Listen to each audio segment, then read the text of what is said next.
Good morning, everyone, and thank you for joining us for this morning's webinar about the Victor E. Bell Junior Scholarship.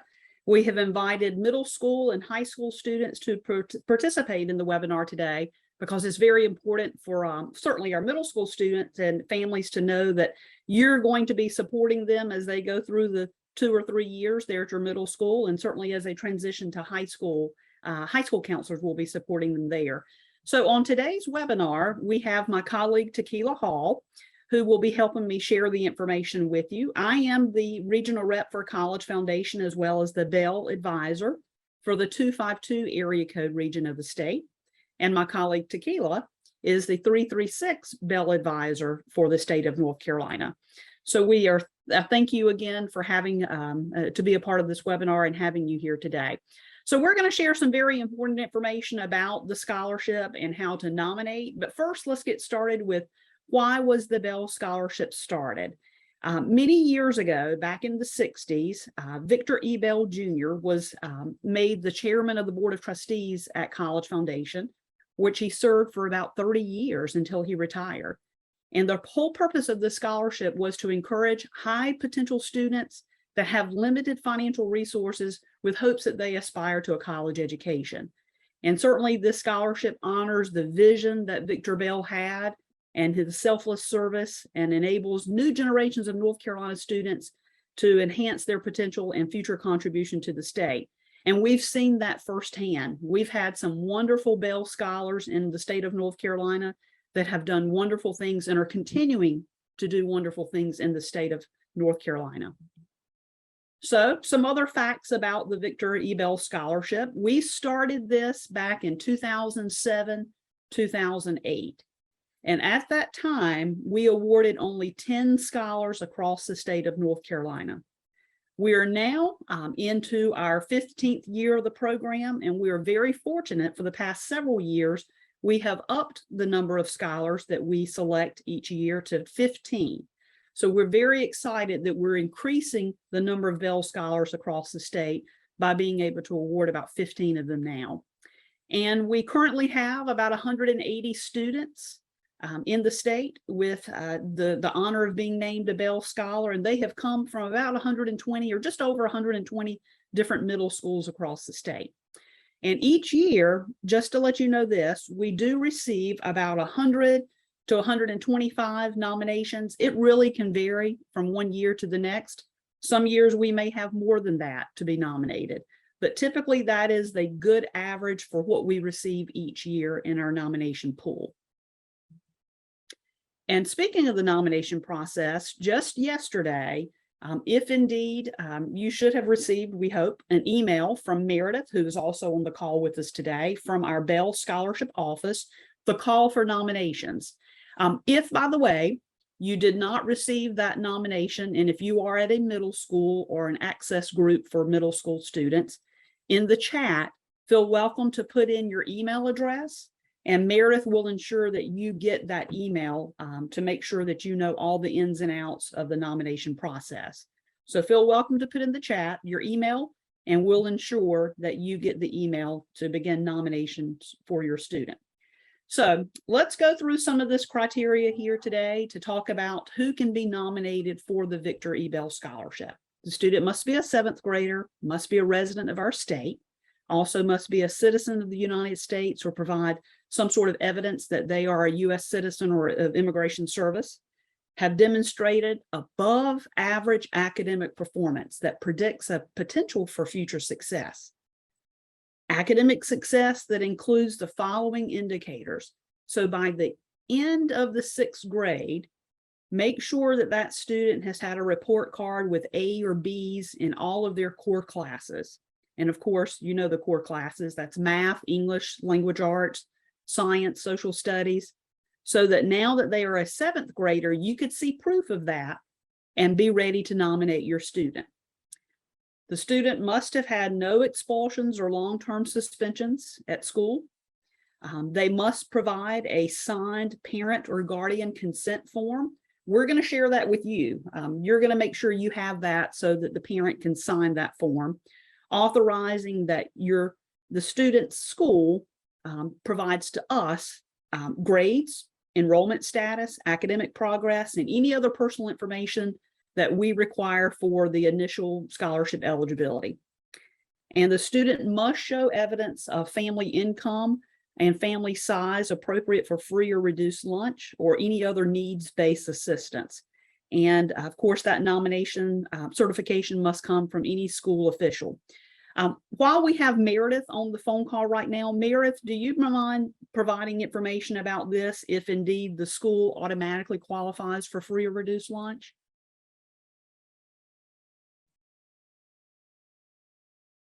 And let's see if Meredith can unmute her phone. Now I can. Sorry about that. There you Thanks. I go. wasn't able to at the beginning.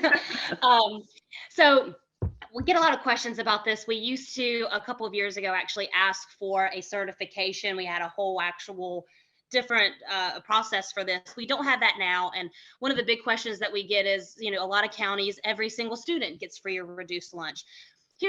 So my county that I live in, every student gets free or reduced lunch, but there are clearly some students that have financial need and those who do not. So what we're really asking is making sure that the students that you're nominating, because we do not validate or certify any of the information regarding financial need. We're just wanting to make sure this is really supposed to be for students that maybe would not be able to go to college if they didn't have this help. It really is for students with actual financial need. So it is about free and reduced lunch, but like I said, we know so many counties are just blanket free and reduced lunch these days. So just really encouraging y'all to make sure you're really picking students with real financial needs, because that's who we're looking for. Those kids that have so much promise and potential, but just maybe don't have the finances to make college work for them. So that's who we're wanting those nominations for. And again, we do not certify this. We're just kind of trusting that you guys are nominating, you know, qualified students, and we're sure you are. So no certification needed. We don't need any proof. Just like I said, just some financial need that's really going to help these kids. So, yeah. Great. Thank you, Meredith, for sharing that. I really appreciate that. May help. If any of you have questions about that, again, feel welcome to let us know or drop your question in the chat, and we'll make sure that we get your question answered by the end of the presentation today.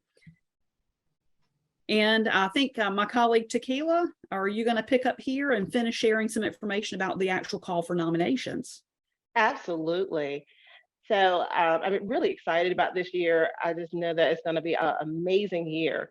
And one of the things that, you know, just happened as early as yesterday, we started to send out the call for nominations. So again, continue to put your information in the chat if you were not able to get that email. So you're able to nominate one 7th grader for your school as a potential Bell Scholar. And so like my colleague Amy said, we have some amazing scholars that we've worked with over the years. Now, if your school happens to have some type of college access program like Gear Up or Avid, you'll be able to do 2 nominations instead of 1. Now, as we prepare for the nomination season, it is imperative that you make sure the student or students, if you're able to do multiple nominations, make sure that you have the parent or guardian to complete a parent consent form. So when you receive the call for nomination information, attached will be a PDF. And so you will be able to have parents to complete that. So we need for you to make sure that not only do we get your nomination, but we get that parent consent as well. So now this is the other thing that we need for you to understand is that we want to make sure that you get your nomination into us on time. So this year, we'll let you know that the call for nominations are due by October 14th. Okay. So October 14th. So just so that you know, each year is usually, mid-October. So around that date each year. So you can email it to us, you can fax it to us, you can mail it, just whatever's easiest. And so we also encourage any high schools that we may have on the line. If you know feeder schools that may not have received correspondence, please let us know. Share the information because we don't want to miss anyone. So of course, I know what enticed you guys to join the webinar is the possibility that your students can get $20,000 to attend a college or university in their choice, of their choice in the future. So of course, at North Carolina College or University, $20,000. I get excited every time I say that. It just rolls off my tongue. So what we do is we award students who are meeting the criteria. So we'll talk about that in a little bit, $2,000 per year until they have a total maximum of $20,000. Now, it's important that once your students receive it, that they continue to meet the eligibility requirements. So it's important for you to help us with that. We want students and parents to understand what their responsibilities are. We're going to talk about that. And for our middle school counselors that are on, please, please, please make sure that you help us, inform the high school that the student's going to go to that they are a Bell Scholar. We also make that responsibility of the student and the parent. So at the very bottom of the screen, you'll see our website. Please feel free to share it with your families who will be part of our new Bell family coming up, cfnc.org/Bell Scholarship. So they can always see eligibility requirements or any questions that they may have about Bell on our website. Tequila, we just wanted to make one little small correction. Thankfully, Meredith did put in the chat that the deadline is going to be October 21st this year. So we're extending it a week. So that's great news. Thank you, Meredith, for sharing that. Very good. Thank you so much. So we're giving you a little bit extra time, but to be early is still good. Thank you for that. So just a moment ago, I was talking to you about the parent or guardian consent form. So this is available in both English and in Spanish. So of course, it outlines the eligibility requirements or criteria, and again, we do need this to go along with the call for nomination. So very basic information. So the name of the nominee, the parent and guardian's information. We need to make sure we have current information. So the name, the phone number, email address, contact information that the parent and guardian or guardian will actually be checking on a regular basis. It talks about permission for the student to be nominated by your school and to share information about the student's academic standing. So that's one of the criteria that we're going to talk about momentarily. Now, the money that the student is receiving, each year is going to be held in the NC 529 plan. And again, it is going to be the responsibility of the parent and the nominee or the scholar to go through the renewal process each year. So we'll talk about that a little bit later on, but that is going to be the responsibility of the parent and the student, and we're going to need some information from you guys to make sure they're meeting requirements. Okay. So this is like a little checklist, for you guys to make sure that we're ready. So, so make sure that after today, you're reviewing the eligibility criteria very carefully. So you want to make sure they're meeting everything that we're telling you they need to meet. Again, just making sure that consent form is going to be shared with us along with your nomination, and then complete the nomination form. So that's going to be signed by you as a counselor, and it could be an administrator. So it could be your principal. So make sure that information is completed. So again, you can fill that out. It can be completed and signed, electronically. We have some paper forms that you can see as well. So here's our email address. So bellscholarship@cfi.org. You see our mailing address here, as well as our fax number. So this information will also be along with your packet for the call for nomination. So you will see this information again. So let's talk about some of the renewal requirements. So again, the renewal process is an annual process. So of course, your Bell Scholar needs to be a resident of North Carolina. They're completing information every year. The renewal form does have to be signed by you, the counselor, and you're certifying that they're meeting all the requirements that we're talking about here. So the end of 7th grade, they're having no lower than a C in any core course. And of course, no expulsions or long-term suspensions. That's going to be important. And then of course, as we look at 8th grade, you're seeing some of the same information. So no lower than a C.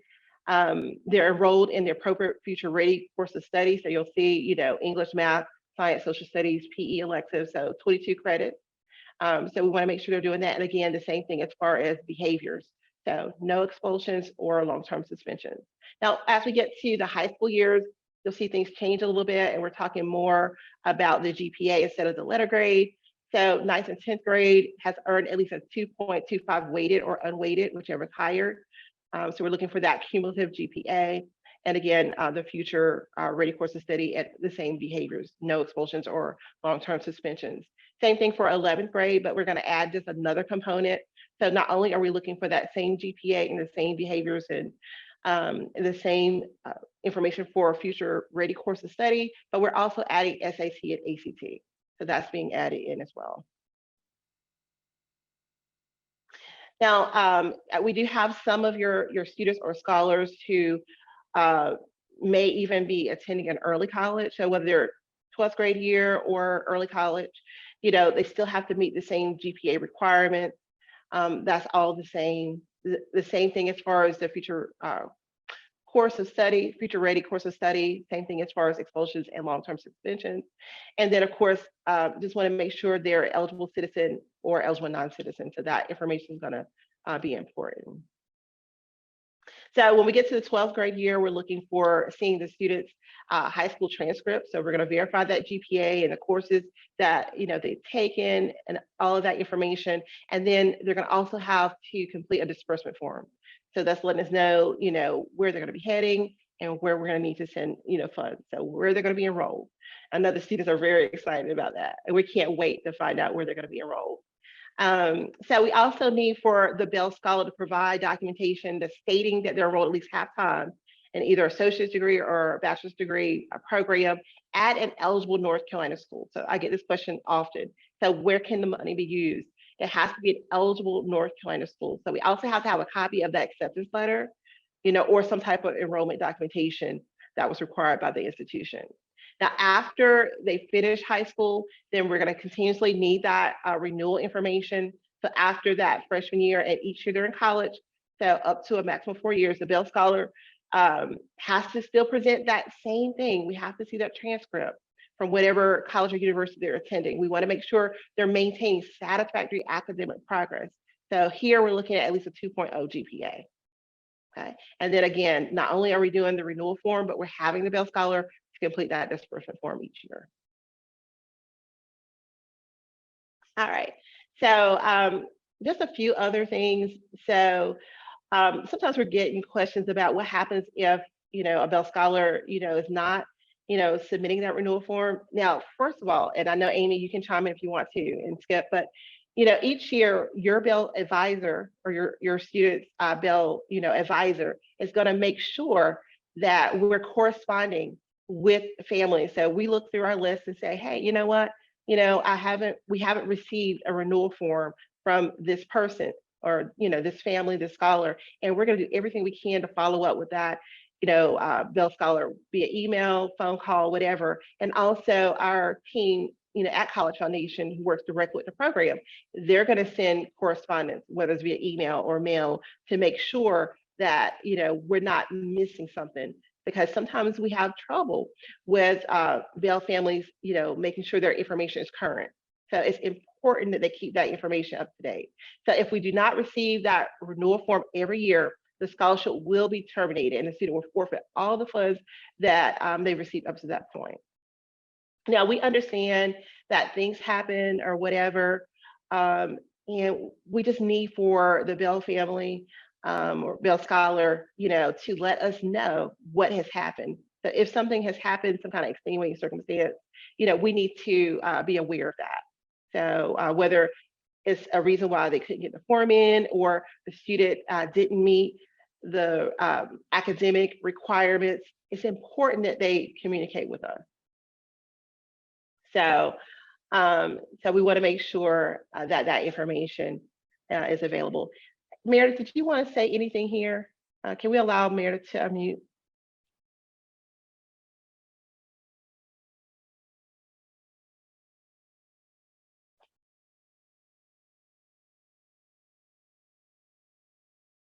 Meredith, did you want to?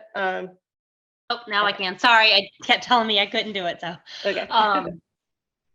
No, just I'm the one who handles and tries to get in touch with people constantly. So I will reach out like 10 times trying to get in touch with people as best as I can. The biggest thing is I will say is when students do get email addresses with their schools, they usually provide us with their school email address. And then once they stop going to that school, they no longer use that email address ever again. And so when we email them, we never get things back. So one thing I would encourage is, at least with some kind of these scholarship applications, is if the student has like a Gmail account or an iCloud account, which is what most of the kids these days have, encourage them to use those for contact information, because in my experience, when kids use the school's email address that they get, they never respond. We don't hardly get any responses from those. I think it's because they just don't check them. So that would be my big thing, is encourage students to use an email address that they're likely to have for the long haul if possible. But yeah, we do try to, I even try and get in touch with counselors and stuff to try and make sure we have all of the kids' information. So we do our best to make sure the kids are able to use their money that they so rightfully earned. Very good. So now the other thing I want to make sure that you guys know and students will understand, those that are recipients, is that the forms that we're talking about is going to tell the students how much money they have to withdraw for the upcoming academic year. And of course, these funds are going to be used for allowable expenses covered by the school's cost of attendance. So now, again, disbursements are sent directly to the college or university. So I know we get some families that will say, how will the disbursements go out? And they go directly to the college or university, usually within about 5 business days. Now, another question that we're commonly asked is what happens if a scholar doesn't need all their money or they don't need to use it right away. But scholars have 8 years to use the funds from the date of their high school graduation. So we need to have the scholar, or the scholar and their family let us know if those funds need to be placed on hold, because we won't know unless they share information. So they do need to indicate that. They still need to complete the renewal disbursement form for us and let us know that. So sometimes it could be that the student has decided to go to a school outside of North Carolina. We do need to know and let us know what's happening regarding that. So if the funds are not used within 8 years of that graduation date, the high school graduation date, then the funds are forfeited. So it's very important that we're communicating information with the Bell Scholar and the Bell Scholar's family. Now, there are exceptions. So we make exceptions. Maybe, someone is in the military or they have some kind of extenuating circumstances. Again, we need to know if something like that is occurring so that we can respond appropriately. And again, all the rules and regulations that my colleague and I are telling you are on our website, cfnc.org/Bell Scholarship. So this is the website. So in case you haven't had a chance to look at it, so this is just a reminder. We do not expect for you to remember everything that we're talking about. I know it's a lot of information, but we do often get questions about some of the things that we're pointing out. So renewal is a big thing that scholars and their families are often just making sure they're meeting the requirements for that. So I'm pointing to a little arrow right there that talks about renewal eligibility, and then as far as disbursements. But there's some other great information that you might want to explore. Now, what is your role as a school counselor? I'm so glad you asked. And so we really enjoy working closely with you as a school counselor because that helps to make sure that your Bell Scholar, our Bell Scholar, is maximizing their full potential, and they're doing everything they need to do to be able to continue to receive the award. So one of the number one things that we need your help with to make sure that the Bell Scholar is getting their funds is to help us, follow up with families. Sometimes, like I said, parents or scholars don't update their information. So we're trying to reach out to them. There's time-sensitive information sometimes that we need to get to them. So just helping us follow up with a parent or guardian, making sure that you're getting that parent guardian consent form to us along with the nomination form, helping us with the renewal form. So, of course, that information is shared with the scholar and their family, and we do need for you to sign off on it to make sure they're meeting all the eligibility requirements. This is an annual process. Now, again, for grades 7 through 11, signing that renewal form, certifying that they're meeting those eligibility requirements. Then, as I mentioned earlier, please, let the school that your student's going to be going to next, please let that 9th grade counselor know that they're having a Bell Scholar on their campus, and sharing some information with them. We'll do more webinars like this to make sure high school counselors know how this works, especially if they've never had a Bell Scholar at their school. And we do like to recognize and celebrate our Bell Scholars. So especially the new scholars, we definitely might connect with you to say, hey, do you have an award ceremony that we can, recognize this scholar? Or do you have an awards day? Can we have a few minutes on the program to recognize the scholar. For high school counselors that joined us today, we also like to, recognize our seniors or super seniors and say, if there's some kind of ceremony or some way to, recognize them, once again. Sometimes you may have your CFNC rep or your CFNC representative or your bail advisor. We may contact you and say, we want to have lunch with the student and their parents or family. And we're talking about, how this process works. We're telling them about some wonderful career college readiness tools that CFNC has to offer. So we may ask you to let us, have a conference room just to talk specifically with that student, and parent for maybe an hour.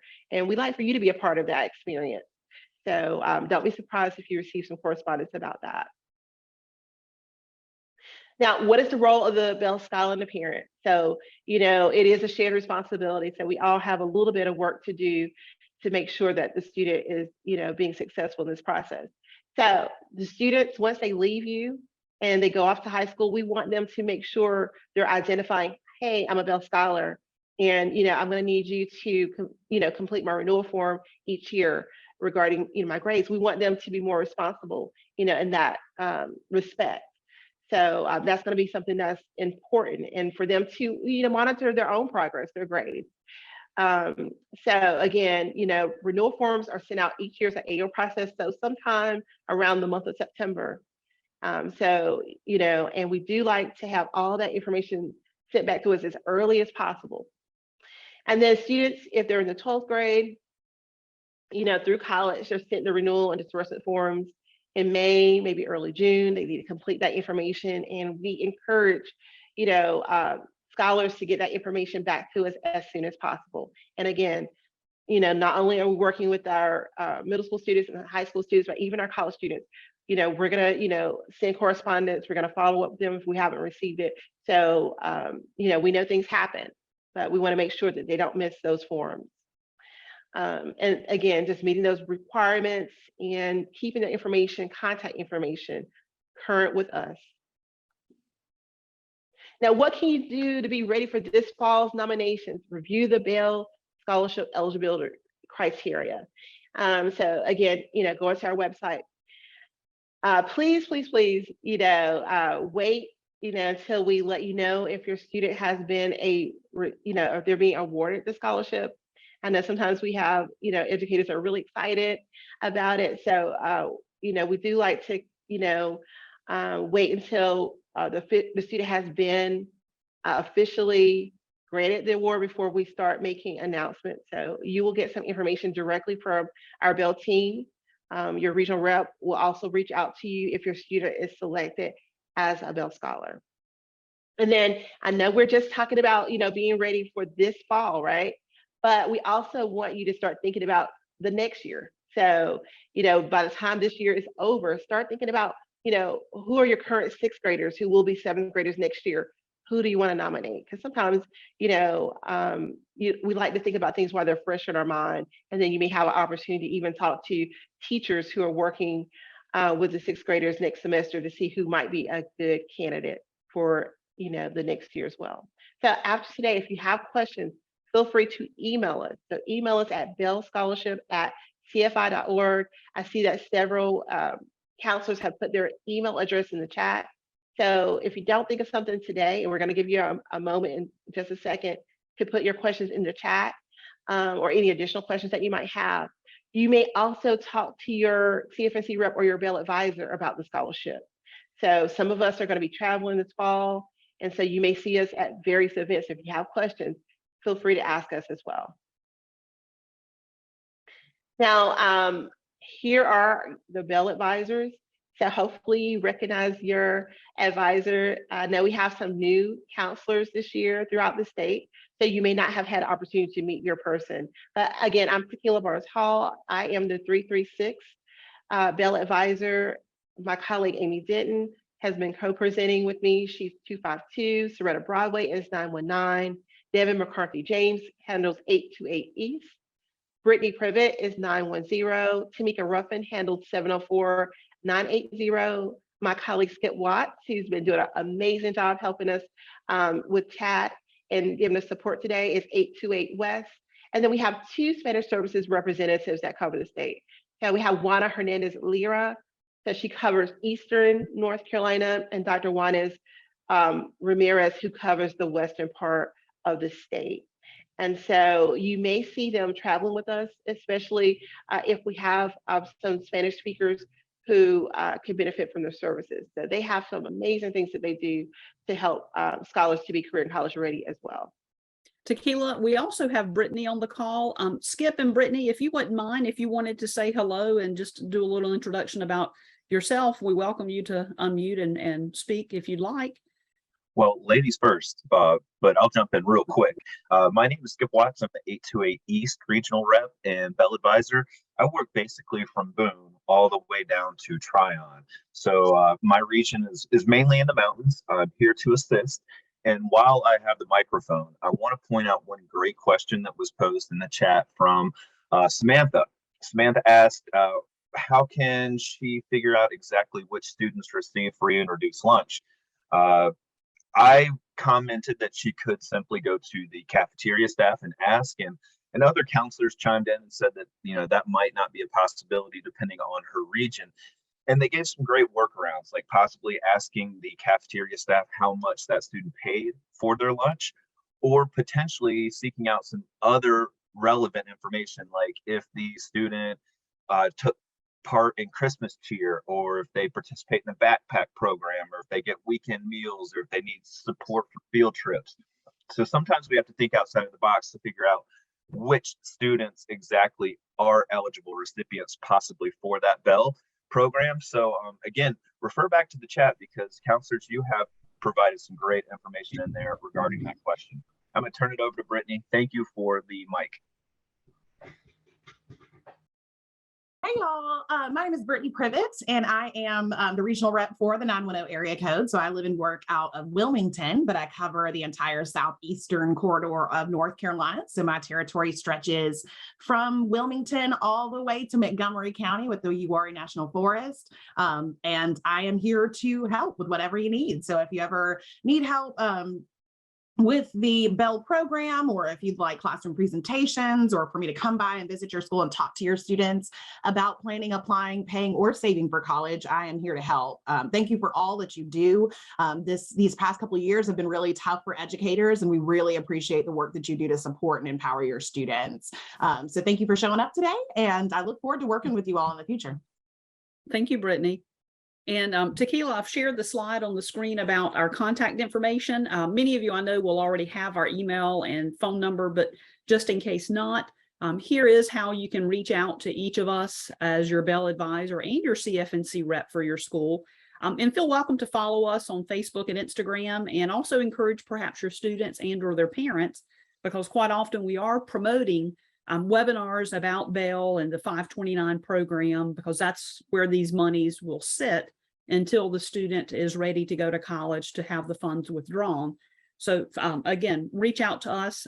We do quite often accept text, and we have found, I think between Tequila, Brittany, and Skip agreeing with me, that quite often communications with our Bell scholars have been much more productive, oftentimes with text.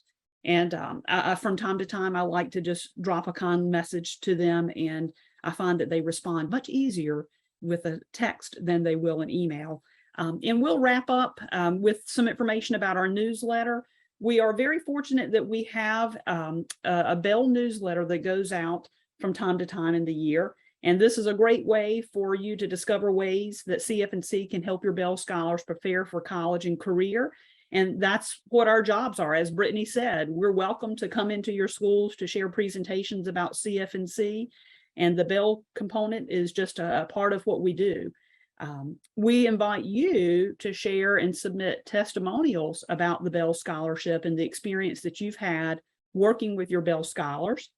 If you have anything else that you'd like to share for a newsletter, send it to each of us as your Bell advisor.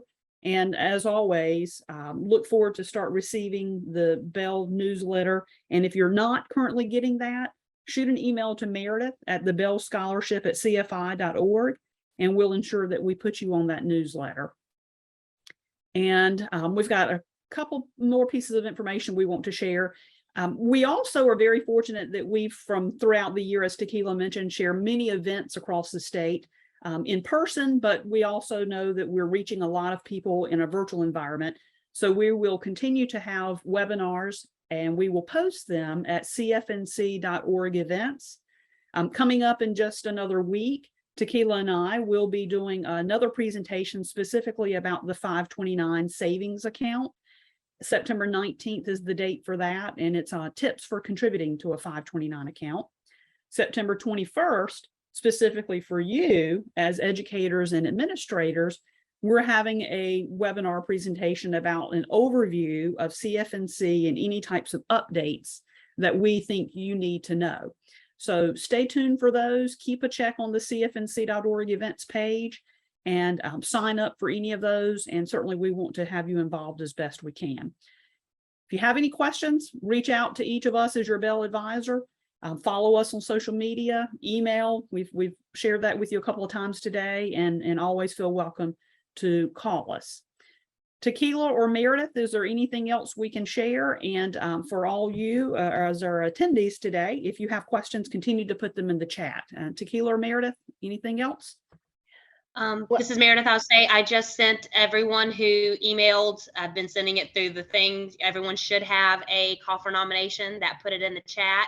If you don't, let me know. And if after this, if you still need it, email that Bell Scholarship email address, and I'll get you a nomination ASAP. But thank y'all for chatting along with us. Tequila, you want to conclude? Well, I just want to say thank you to everyone who participated today. We hope that you found this information very useful. If there was someone who could not make it today, please share the information. It's such an amazing award, and we definitely want to see everybody represented, every county represented this year. Anything else, Amy, in closing? No, I think we're good. Thank you all for attending, and we'll be in touch soon and get those nominations in when you're ready. Thank you all so much for attending. Thank you.